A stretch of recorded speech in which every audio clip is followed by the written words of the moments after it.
guys, welcome back to my channel. It's your girl Sky here today, and if you are new, hit the subscribe button down below so you do not miss a future upload. And today's video is going to be continuing the series I started a couple weeks ago. This is going to be, I think, the first time I've actually sat down talking about Andy Gibb. So it's going to be my top 10 Andy Gibb songs, streamed not only from Spotify, but also going through my YouTube search history for the last almost 10 years to see which ones I watched the most or listened to the most. Without further ado, let's just get right on into the video. So if you guys are new to my channel and you're clicking on my video or my channel because of the name Andy Gibb, I have been a fan of Andy Gibb's since like 2017.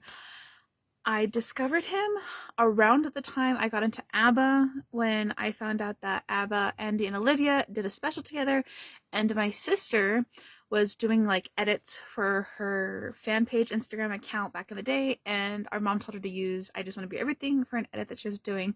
Long story short, that song got stuck in my head and I just fell in love with his music and his personality and everything else.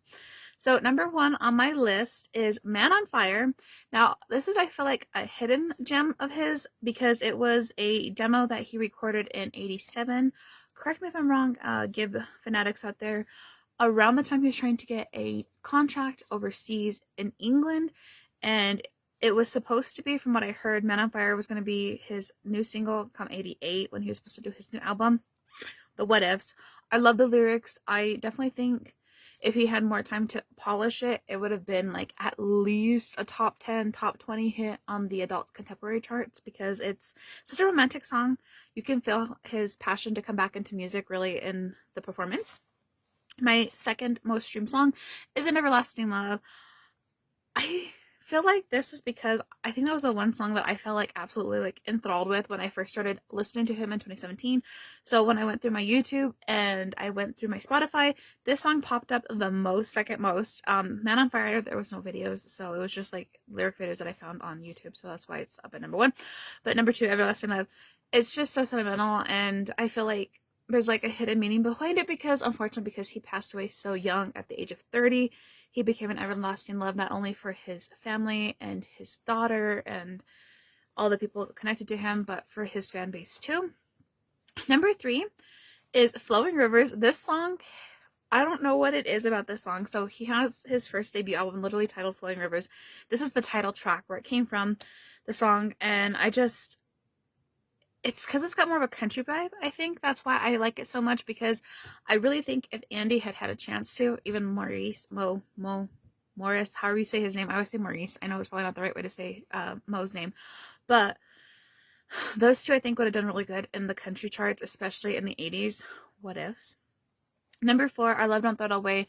I think, so two different versions popped up. This version that popped up was his, but then on the second, like on the top streamed on like my Spotify thing that I found, it was the dedication track that they did in '97 in honor of Andy at the One Night Only concerts that the Bee Gees did in the late '90s.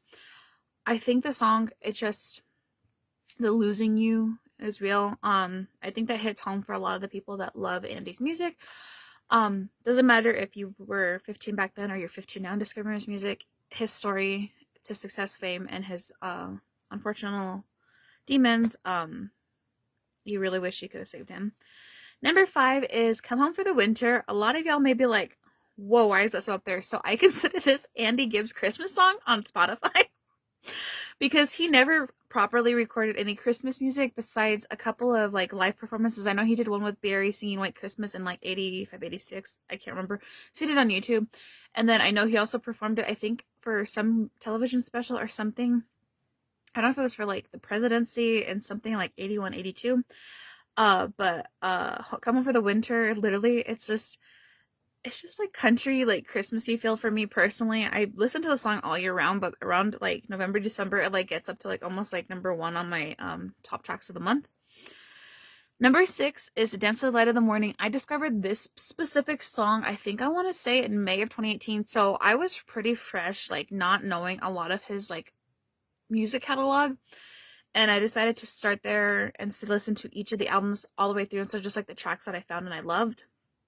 Dance to the Light of the Morning, I think, was one of the songs he wrote himself. You can definitely tell he had a knack for writing songs. He just didn't believe in himself enough. That's just my personal opinion. And it just, I just love the country vibe that the Flowing Rivers album in general had all the way around. And then number 7 is not actually on Spotify. It's not actually available digitally, like cleaned up versions, but I googled like on YouTube to see on my search history what I like watched the most. And number 7 is actually Andy performing his brother's song Words.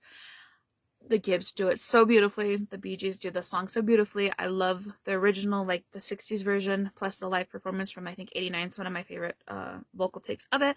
But Andy in 84, 85 was performing a lot of his brother's like medleys himself.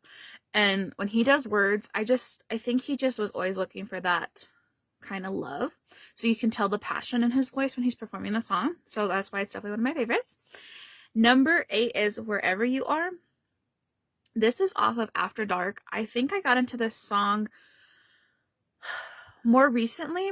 I overlooked it because I have a hater love relationship with the After Dark album, only because I know that Barry had to do a lot of the overdubbing and stuff or recording over the album with him because Andy was already dabbling into his inner demons and abuses.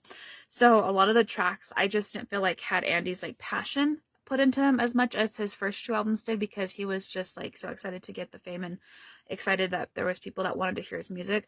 But I definitely think Wherever You Are is one of the stronger tracks off of After Dark, and that's why I really love it. Number 9 is Time is Time. This is also Sissy's, I think, Samantha's favorite song by Andy too. Time is Time, I think the different like vibe it gave, because it was more fresh of like the upcoming 80s music, because I believe it was released as a single in like 1980. It was more fresh, it was more modern, and it wasn't so much like the falsetto as much that Andy had been doing in 77, 78, and then 79. So I definitely really like that number very much so. Number 10 on this list I have found out was Too Many Looks in Your Eyes. I know for a fact I was listening to this song a lot personally when I was going through some hell and high water in 2020-ish, 2021, 22. It just was like a comforting song, because Andy's music has always been there, like for me personally, just like with the Carpenters. Go look at my Carpenters top 10 songs of all time. Their music has just been like a safety net for me, and a lot of the times you'll discover or start listening to a song and realize like it fits like some kind of like thing you're going through, ironically. So I definitely like Too Many Looks in Your Eyes, and it comes off the Flowing Rivers album. If you guys haven't already, go listen to all his like albums. There's only 3 albums, but it's really interesting to see the progression of like, especially from Flowing Rivers to Shadow Dancing, the album. But that is my top 10 songs of Andy Gibb's music. So I did want to do some honorable mentions of songs that aren't on my list, just because if it wasn't for these like 3 specific songs, I would have never discovered his like other tracks. So of course, I Just Want to Be Everything, his first single, that one will always have a special place in my heart. That is the song that got me hooked on his music. It just, I don't listen to it as often because I love their music. I love the GIBB's music. I love Andy's music, but I've moved away from like the falsetto, like so strong, like the falsetto, because I love the more like contemporary, like slower songs like Man on Fire, if that's not obvious just by my listings. And then of course Love is Thicker Than Water and Shadow Dancing. Those 2 are honorable mentions as well. I love the disco influence, but when you realize that the disco identity kind of ruined the GIBB's like sense of identity for the longest time, that's where I think I get a second lens and look at it different for the songs. But that's just me, that's just my opinion. I digress, as I always say in all my videos. And that is everything I wanted to talk about from my top 10 songs. If you guys like this little mini series that I've started on my channel, give this video a big thumbs up. Let me know an artist down below you might want to see me doing next. I can definitely look and see. I have like ABBA that I haven't like actually gone through all my stuff. I think the video when I did on ABBA at the end of 2024 was just from 2024, like my top songs according to my Spotify Wrapped. So I can definitely look for long-term trackings. I can look at Cass Elliot. I can look up a bunch of other artists, but let me know in the comments below. But thank you guys so much for watching, and I'll catch you guys in one of my next videos. I hope you soon. Love you. Bye.